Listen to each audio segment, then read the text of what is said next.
সন্ধ্যাবেলায় যে বাড়িতে তিনটি আমল হবে ওই বাড়িতে সব রকমের বালা মুসিবত থেকে আল্লাহ তাআলা হেফাজত করবেন। প্রিয় ভাই এবং প্রিয় বোনেরা, আমার মনে রাখবেন যে কোনো ঘরে যদি সন্ধ্যাবেলায় অর্থাৎ মাগরিবের যে আজান হবে ওই সময় যদি এই তিনটি আমল হয় কোনো ঘরে, তাহলে ওই ঘরে সব রকমের বালা মুসিবত থেকে আল্লাহ তাআলা হেফাজত করবেন।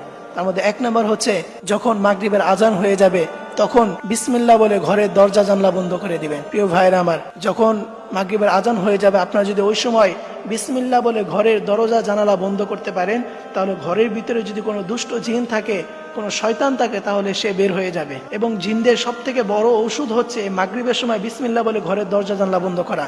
আমাদের সমাজের ভিতরে বর্তমান প্রতিটি ঘরে ঘরে এটা রয়েছে। জিনদের আসর, ঘরের লোকদেরকে জিনরা আছর করে বসে আছে, ঘরের মধ্যে জিনের সমস্যা, এই যে ধরনের সমস্যা দেখবেন আগের কালের অনেক মুরব্বীরা এই কথা বলে যে মাগরিবের সময় হয়েছে, ঘরের দরজা জানলা বন্ধ করো। তা আপনারা ওই সময় বিসমিল্লাহ বলে ঘরের দরজা জানলা বন্ধ করবেন। এবং আল্লাহর হাবিব সাল্লাল্লাহু আলাইহি ওয়াসাল্লাম ও সাহাবায়ে কেরামদেরকে এটা শিক্ষা দিয়েছেন যে যখন সন্ধ্যাবেলা হয়ে যাবে, মাগরিবের আজান হয়ে যাবে, ওই সময় তোমরা বিসমিল্লাহ বলে ঘরের দরজা জানলা বন্ধ করে দিবে। তাহলে আল্লাহ তাআলা ঘরের থেকে সকল দুষ্ট জিন, সকল শয়তান, সব রকমের শয়তান আল্লাহ তাআলা ঘর থেকে বের করে দিবেন। এবং দ্বিতীয় নম্বরে হচ্ছে মাগরিবের নামাজের পরে সূরা ওয়াকিয়া তেলাওয়াত করা। প্রিয় ভাইরা আমার, কোনো ঘরে যদি মাগরিবের নামাজের পরে সূরা ওয়াকিয়া পাঠ করা হয়, তাহলে ওই ঘরে আল্লাহ তাআলা কোনোদিন রিজিকের অভাব দিবে না।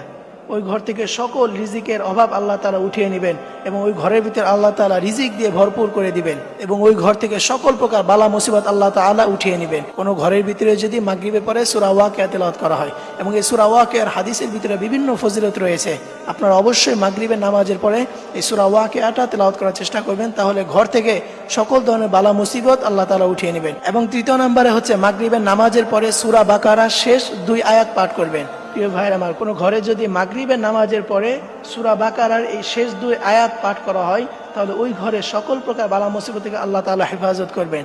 যখন মাগরিবের ফরজ নামাজ আদায় করবেন, নামাজ আদায় করার পরেই আপনারা ওই স্থানে বসেই সূরা বাকারার শেষ 2 আয়াত আপনারা পাঠ করবেন। 2টি আয়াত একটু বড় বড় আয়াত, এই জন্য আমি আপনাদেরকে বলে দিচ্ছি যে এটা হচ্ছে সূরা বাকারার শেষ 2 আয়াত, অর্থাৎ আমানার রাসূলু বিমা উনজিলা ইলাইহি মির রাব্বিহি ওয়াল মুমিনুন। এখান থেকে আপনারা শেষ পর্যন্ত, অর্থাৎ আপনারা যদি সূরা বাকারার শেষ পৃষ্ঠায় যান, তাহলে সেখানে আমানার রাসূলু বিমা উনজিলা ইলাইহি মির রাব্বিহি ওয়াল মুমিনুন, এখান থেকে আপনারা শেষ পর্যন্ত পাঠ করবেন।